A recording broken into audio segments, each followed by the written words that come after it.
Welcome back to the Alpha Male universe. Now let's jump right into this Wes Watson DV situation because it's something that everyone has been talking about. There is a brand new update. There is a police report from the Broward County detailing everything that went down that night. Now, considering how heavy of a topic this is going to be, I suggest that if this is something that is too much for you to listen to, I totally understand, then I would recommend that you sign off this video. We're going to be reading about what happened that night. It's pretty graphic, honestly, in regards to all the AMU episodes I've ever done. This is probably going to be one of the darkest, definitely, and I just wanted to give that heads up out of respect to anyone who maybe has suffered something similar. Now, with that being said, let's get this show on the fucking road.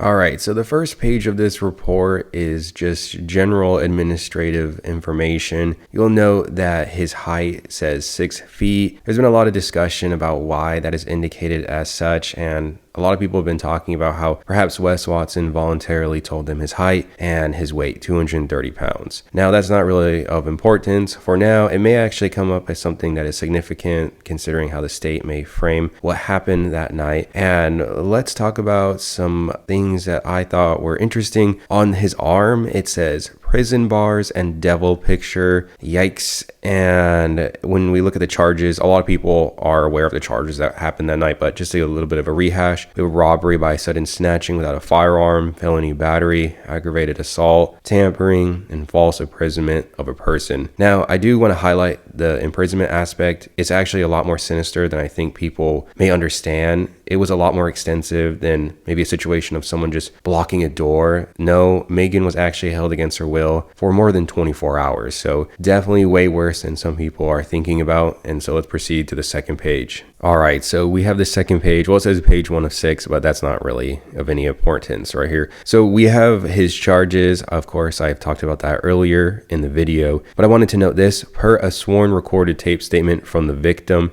and the defendant have been in a romantic relationship since January of 2026. After 2 months of the relationship, the defendant proposed to the victim and asked her to move in, for which she resided on and off at his residence in Hollandale Beach. Now, if you're new to all of this Wes Watson ridiculousness at this point, you'll have to understand that Wes actually did propose to Megan, who is the victim, and yeah, it was just totally ridiculous, but it is something that I think is noteworthy in the situation that this was actually Wes Watson's fiance during the time of the crime. So let's proceed to the next page. All right, so this is where like the meat and potatoes of the incident, where we can really like understand what happened that night. I'm just going to read it word for word. So, you're welcome to fold some laundry or continue driving as you please while you're listening to this video. This video really is just like a listening video. There's no footage to show. On Saturday, March 14, 2026, the victim went to a Miami Heat basketball game with her family friend.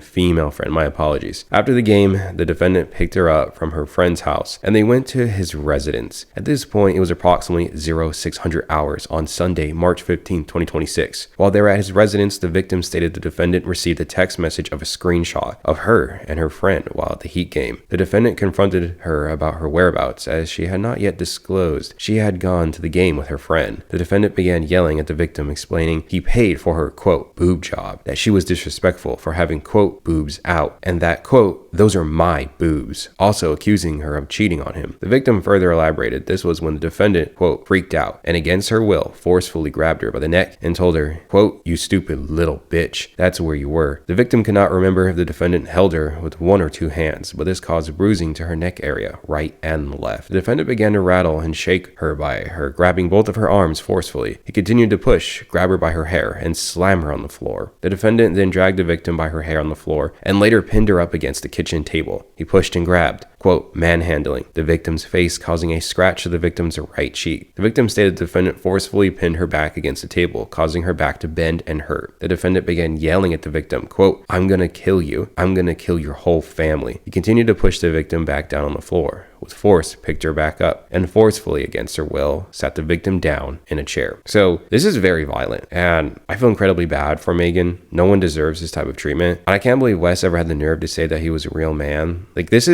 statement, what was written here in this police report is honestly fucking disgusting. And yeah, honestly, I'm really at a loss of words for what I just read. And it actually gets worse. So let's proceed with the rest of the report. All right, so proceeding with the next page. Thank you for your patience, guys, as we go through this document. So during the defendant's physical abuse towards the victim, she yelled, quote, "Help me, get him off of me," to 3 other witnesses who were present inside of the residence. Now, I just want to take a moment to pause. So far, what I'm tracking, that these witnesses are Crowned Jose, which is regarded as Wes Watson's butler. All right, that's not a joke.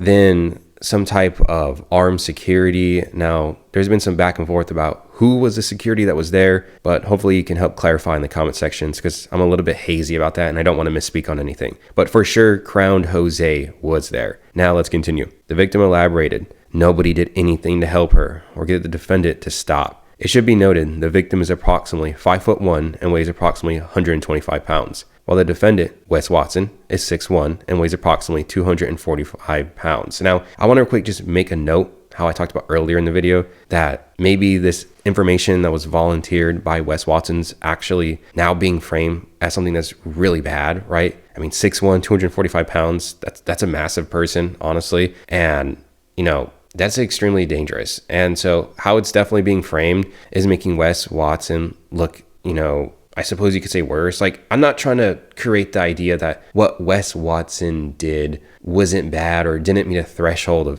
of evilness, right? Like, no, what he did was horrendous, right? What I'm saying is, though, if you're a lawyer who's prosecuting this case, right, you will take this information and you can frame it to where it's even more harrowing, if that makes any sense. I'm just trying to, frame it as to how it could play out in the dynamic of a courtroom. Maybe if you're a lawyer watching, you could possibly agree or disagree with what I'm saying. But I just really wanted to emphasize that when I'm saying that this frames the situation in an even more perilous way. Now, let's continue on.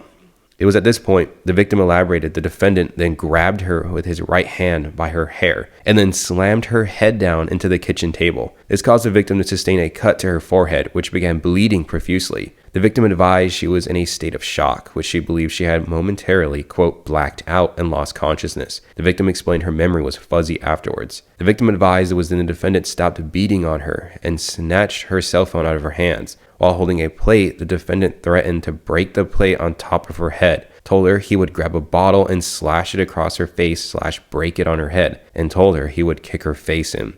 The defendant then told the victim to, quote, drink, drink, drink, while forcefully pouring alcohol down her throat. It was at this point the defendant told his live-in assistant, and then it's blacked out witness, quote, clean her up. She doesn't stop bleeding. I'm assuming that was towards Crowned Jose, for which Blank cleaned her cut and then, quote, glued her forehead injury. It was also at this point the defendant gave his friend, whom was another witness to the incident, the victim's cell phone. The defendant had his friend look through her text messages, photos, social media to, quote, make sure she is not cheating. The unidentified friend began instigating the defendant, and then it continues. Okay, there's some things that I want to note. They're just completely conjecture, really, and it's that I know that Megan's Instagram name title changed Wes Watson's wife.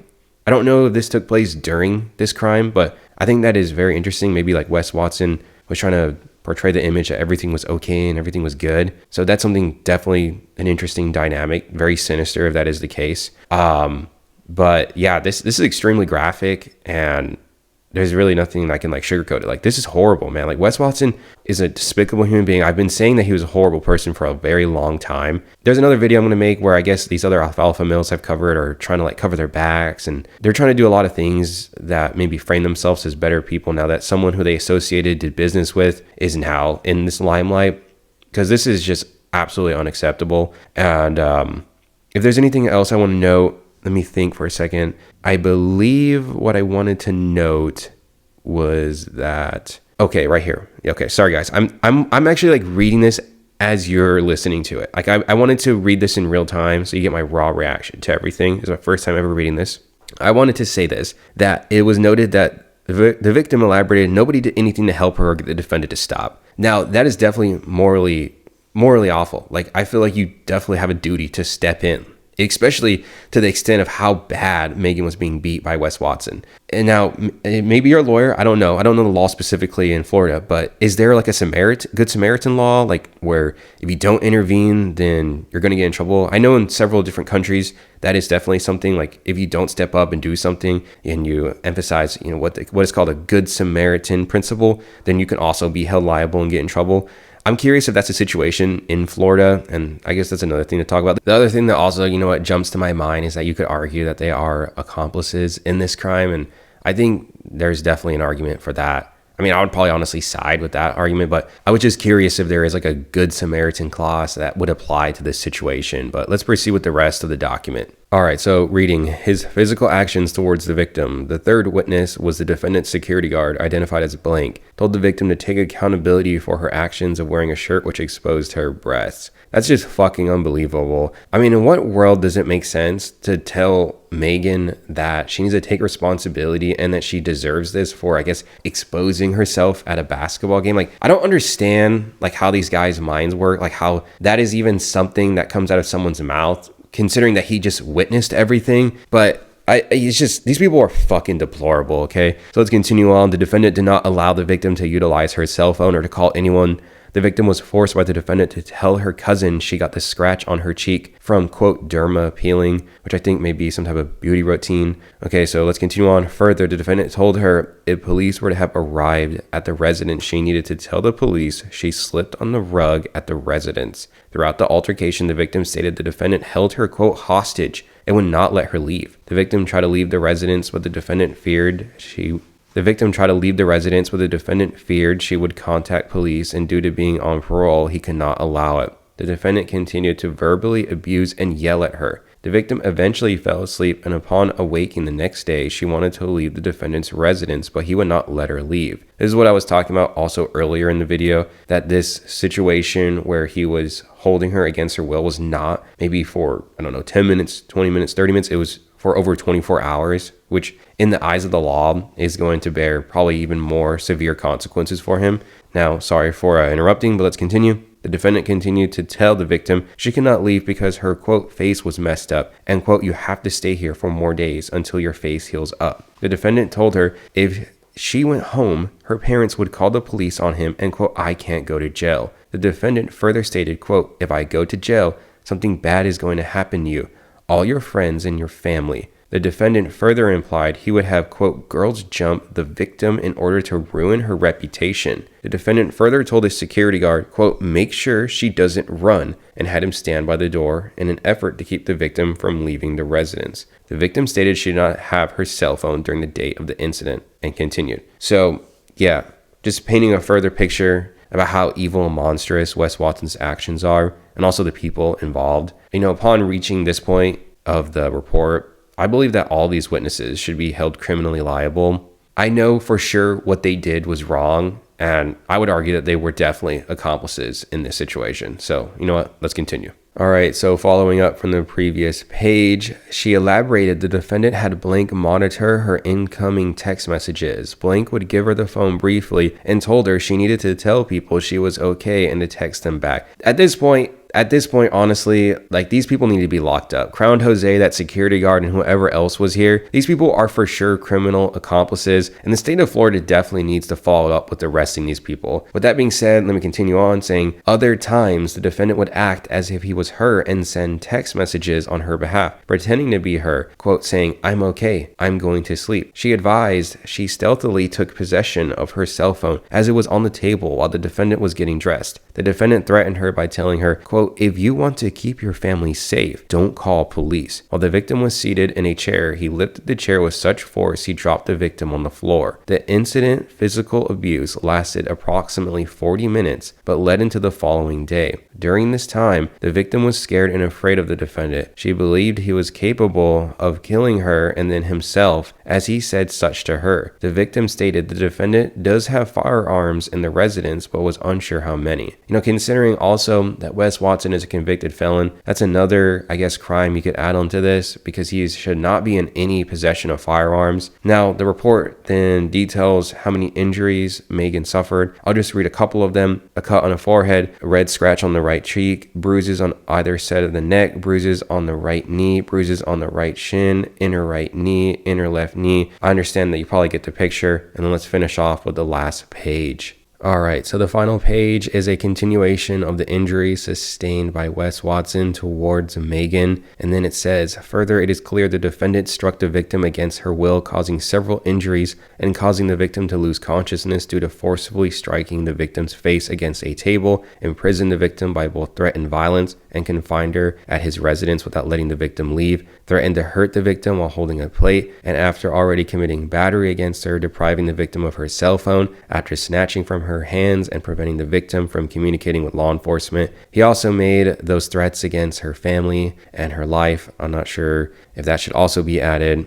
Maybe I just skipped over it, but yeah, so that's the entire documentation of this criminal situation between Wes Watson and Megan. I wanted to, of course, take this extremely seriously. I usually drop jokes, comedy, but you probably tell from my tone, I'm way more serious, more analytical, and this is the seriousness that this topic definitely deserves. So yeah, I don't really have anything else to say. I guess you could just like the video so other people may become aware of the atrocities that Wes Watson committed that night. And yeah, I'll see you in a future AMU episode. Later, guys.